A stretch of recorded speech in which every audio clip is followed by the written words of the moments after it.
Hello and welcome back to Definitely Gaming, and welcome to a game of League of Legends, but this is not how I would normally do this video.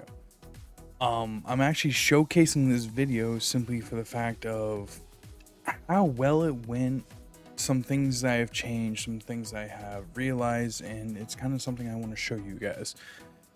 As many of you as may know, the community of League of Legends has taken probably one of the worst turns I have ever seen in this game, where almost every single game I have is just downright absolutely cesspool toxic.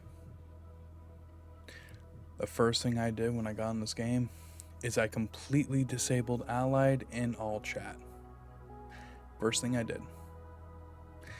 And I think on a emotional and focus level, that was probably one of the best things I ever did.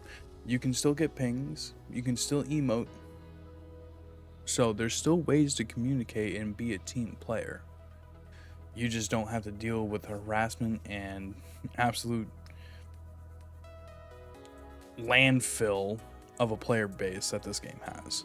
Because deep down, this game is decent. It's the players that make it trash. But anyways, let's get into the video because I actually really want to show it to you guys. So as always, I am playing my Alistar. He is my pocket pick. And first thing I do is you want to get off the stand as fast as possible. I do my normal pickup of Targon's base, 2 health potions, and I walk to ward. Neither side has a really great level 1 except for Trenimir and maybe Twitch.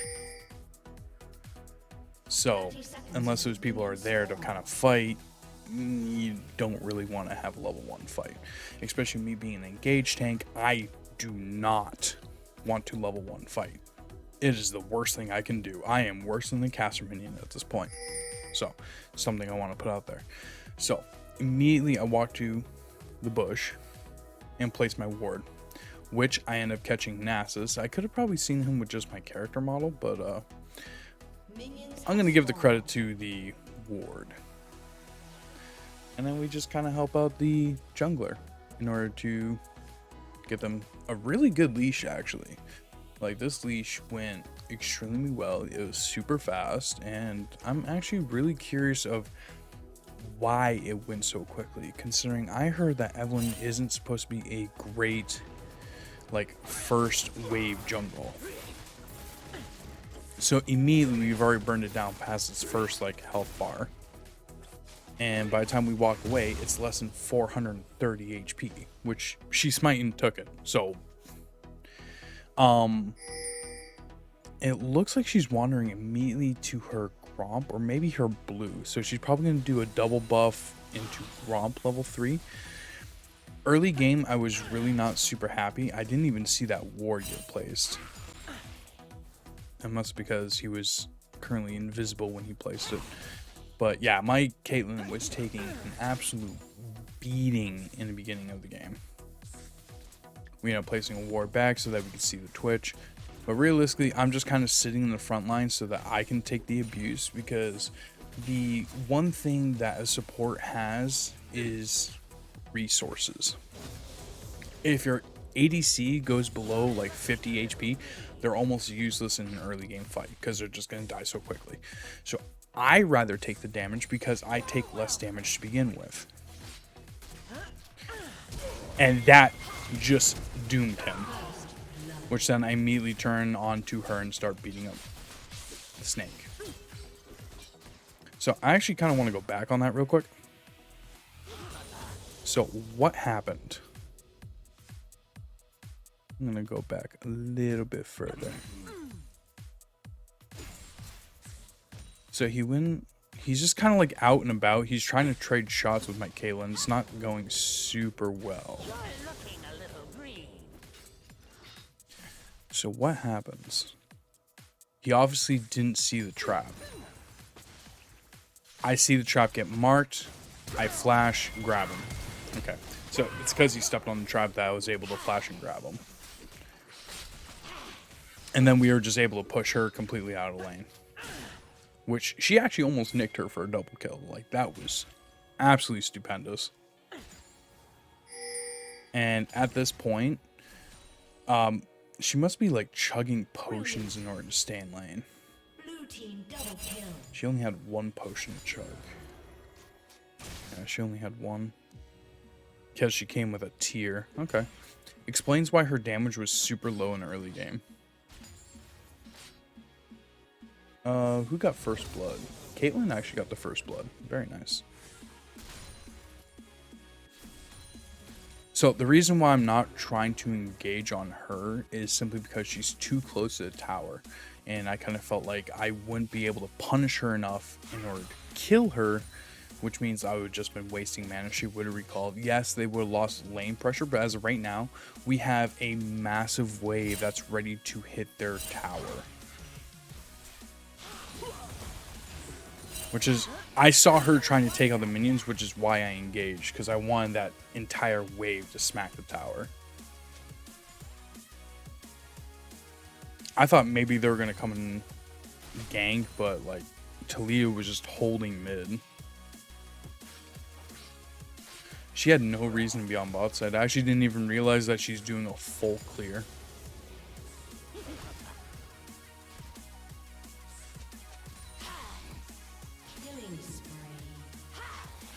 As of right now, Tryndamere went on. He was super hand this game. Like, he was doing amazing.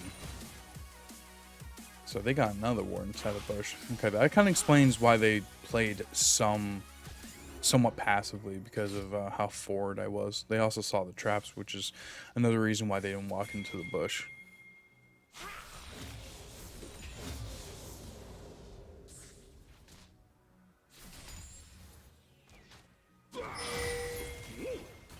She ended up using her pool too late. I accidentally took that kill because it's a natural habit of mine that I kind of need to get out of, which is I try to be like frame perfect for the snap on the chains.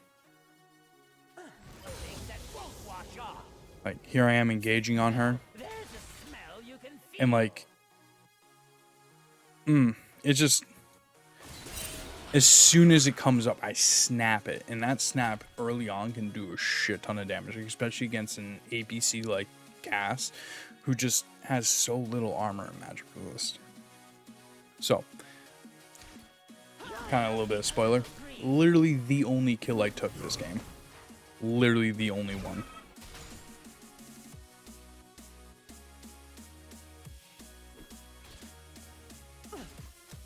I saw that she was hard pushing, which is why I started hitting the minions, because I'm like, okay, you want to go home.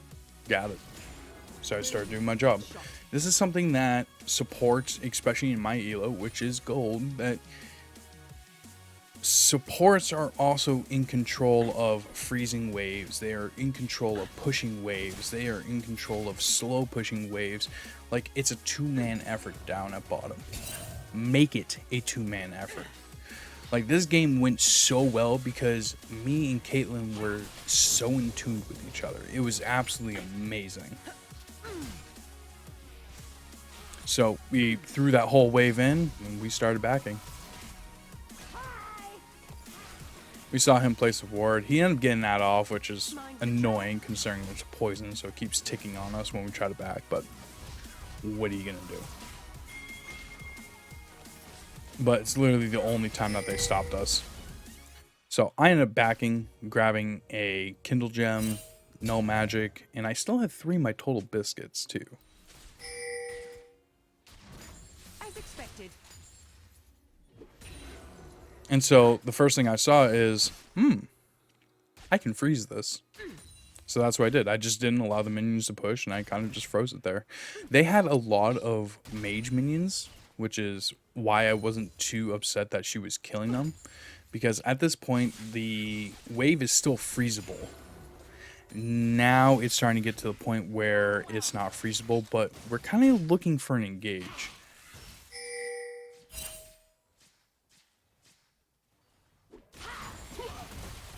And I'm getting a nice little pick on her again. We just abused the crap out of Cass. I ignited her, saw that she flashed, and I immediately started walking away since I know Caitlyn's auto attack range is super long. So I knew she was going to be able to get at least one more attack in for the burn to kill her. Now, surprising enough, like, Talia never came down bottom, but I still warded anyways for the potential chance of her coming down bottom. I wasn't too worried about me taking turret shots considering I still had all the biscuits, which is what you see me chugging on right now. I even came with, can you guys see it? You guys can't see my words, but what it ends up being is it's biscuit delivery and time warp tonic. And what I was really surprised about is considering the biscuits are still considered they're still considered a potion. So they still activate time warp tonic, which gives you bonus health upon activation. Now, we kind of knew that he just ran for his life, so we're like, nah, fuck it. We're just going to push.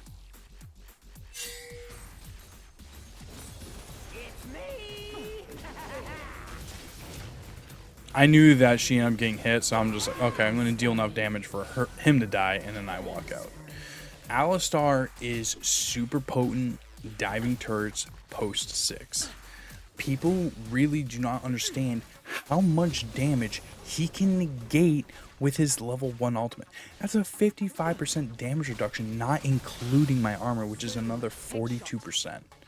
So I'm taking 42% less damage after the 55% damage reduction. I'm taking very little damage. Stupid enough, even though she had a ward and knew I was in there, she tried to pick a fight with Caitlyn, which is just a free pick a kill for us. Whatever. More golden bank.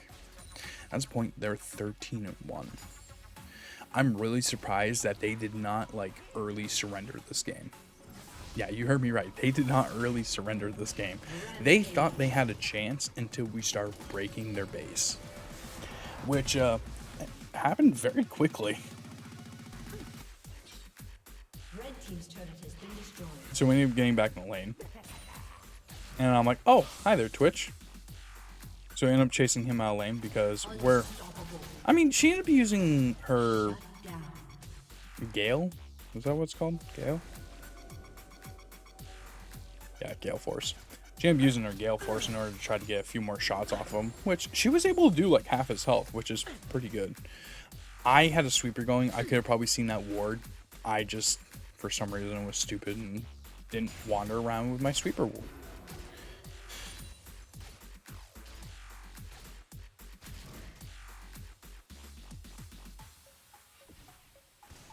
As expected. And this is another example of why Alistar is so potent. Now, I saw Talia wasn't on that wall, so I'm like, okay, something is wrong. I'm like, ah, crap, I see Talia. Some of my abilities are down, so I'm like, crap. And then I saw her, I'm like, oh, we can do this. She kept going for me. I thought she was actually going to get me, but ended up getting out. Unfortunately, my ADC died because she ended up trying to recall inside this bush, which... unfortunate. She ended up giving a kill to Twitch, but Twitch is only 1 and 2 now. He's not a menace. Twitch ends up becoming a menace when he starts tagging crit items along with armor pen because of the enhanced attack speed that he gets when coming out of his camouflage. So until he starts getting his second, third item, he's really not a problem.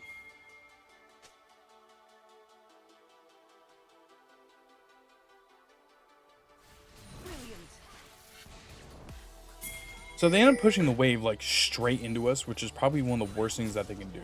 What they wanted to do was freeze the wave on their side, which ended up costing Cass her life again because she was so far ahead and she had no wards out. One of the biggest pet peeves I have when I'm not playing support and I see another support and I have a larger vision score than they do. super big pet peeve of mine. Like, I'm sitting on only an 8 as of right now. My top laner is 10. I mean, granted, I haven't had a reason to really be warding a lot, simply because the wave has either been center or towards us. I mean, I ended up placing a deep ward because I'm like, okay, Talia's level 6, she can easily come in and gank. I ended up placing that ward, but because he was camouflaged, I actually didn't see him.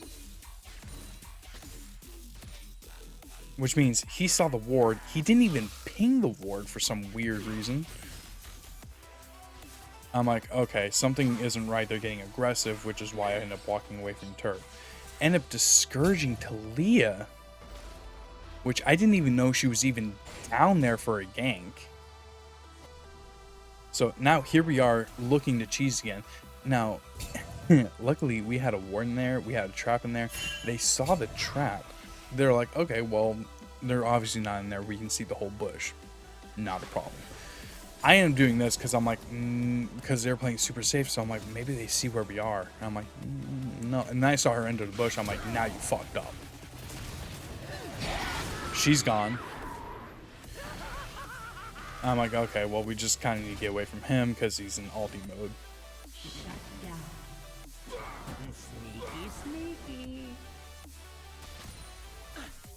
So another really good cheese engage that we just did.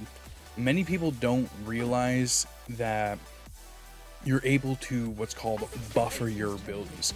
If you have a point and click ability that's an immediate cast, if you flash, the ability that you prompted to use will go off immediately as you flash.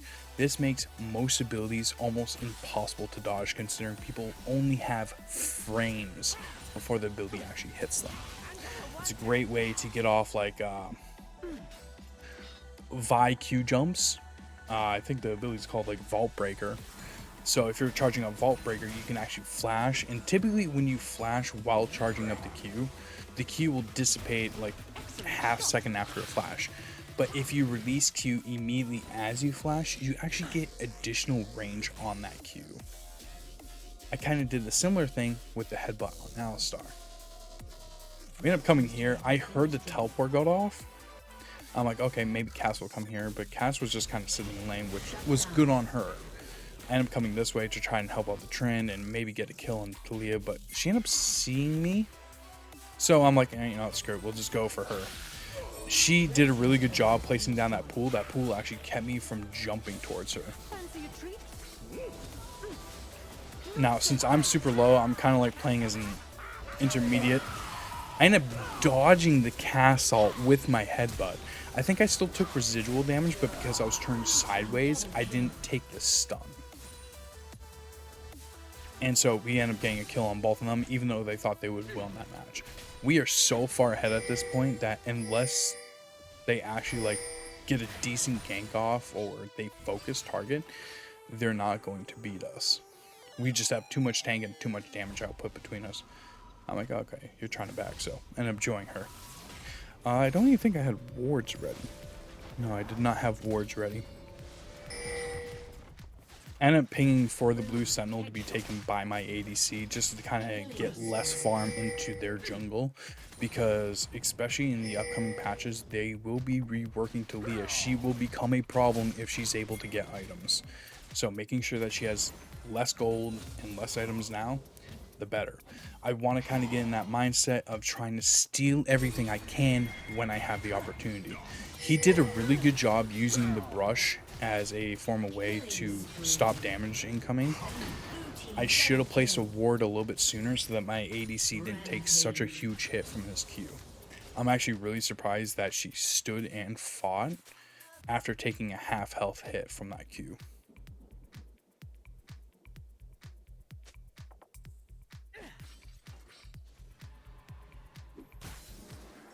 My wards ends up picking up Aatrox, and I end up seeing the Cass in mid with that little sweeper. Aatrox ends up seeing me, so I kind of like play around it, try to make sure that we get the ward kill.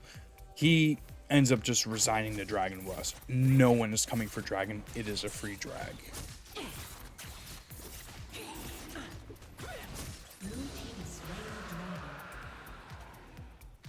Which I end up seeing that he's still pushing the wave. So I'm like, this is an easy gank.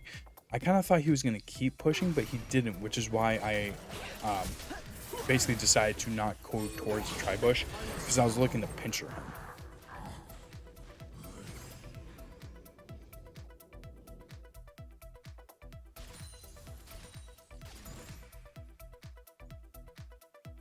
Now, since we have no one in our lane, I literally just kind of help push the wave, because I wanted to crash onto the tower, possibly take the turret, and then move on with such a huge gold lead against these guys that they have no chance of winning. Which, at this point in the game, 36-8, they had no chance of winning. As long as we played right, played around each other, this game was in the bag. But we can actually see up here that some of our guys were taunting, playing around with their food. And Tryndamere ends up getting a kill, but he ends up getting super low. I think he actually ends up dying. We end up grabbing the turret here, though, because of my Demolisher rune that I had. No. Yeah, Demolisher rune. Yeah, definitely had Demolisher.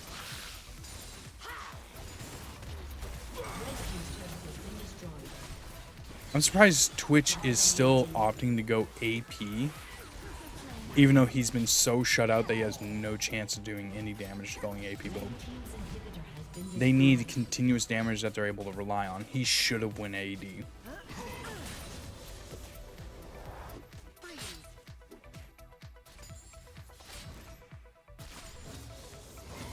Now, I really wanted that bottom inhib, but I kind of saw that my team was backing up and trying to reset. So I'm like, all right, I'll let the inhib live. I'll back up with them. End up pinging the wolves because, again, steal everything you can. Give them no chances of coming back. And I just play around my ADC, considering she is the person, she's basically my VIP right now. Now, in most games, you end up having to make a decision. Is your ADC the VIP? Who is the VIP? Identify the VIP, and then support them. It's not always going to be your ADC.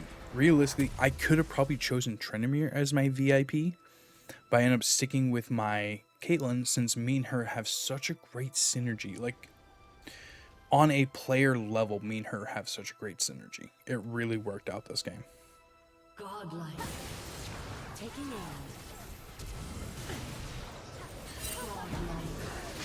And at this point, the game was over.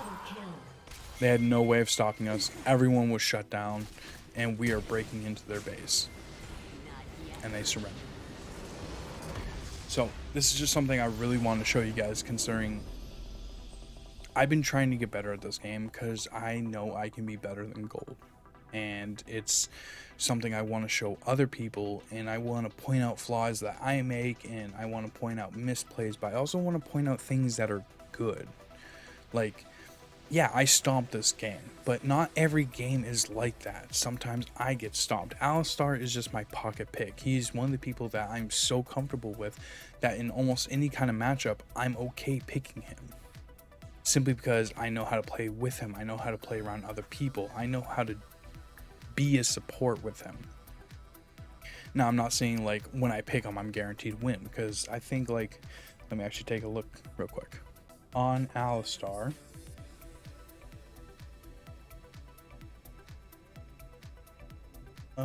Champ pool. Alistar, I only have a 60% win rate with 76 games, which is super good. But it doesn't guarantee that I'm going to win. I'm not a smurf. I'm not anything like that. So the thing I kind of want to point out this game is understanding your champion, understanding your limits with them, and understanding how to grow with them. Alistar overall is a very simple champion. But there is combos, there's still reverse combos, there's still things that you can learn with him. Such as buffering his headbutt pulverize combo, his flash pulverize combo into headbutt for a reverse order. It all depends on the situation in which you're trying to do. Such as if I'm doing the flash and smash, as I call it, what I'm trying to do is I'm trying to take someone from bottom lane and bump them underneath the turret, forcing them to use their flash, because if a lot of people they have auto attack on. I even have auto attack on, which means if you don't take immediate control of your character after being CC'd, your champion is just naturally going to hit something. Like, they're just in rage mode. Bop! All of a sudden, the turret's targeting you. Now you go, oh fuck, you flash. Now your flash is down. Now I just takes you down with my chain ability, and I snap a stun on you. A lot of times you can actually end up netting a kill. But I digress. What I'm trying to say is learn your champion. Pick something that you enjoy. Get good at it. You're not going to become a pro immediately. Take your time. Play how you like to play. But also look at how other players play around you. You can learn a lot. But anyways, thank you guys for watching the video. You guys have a great day. And remember to be safe.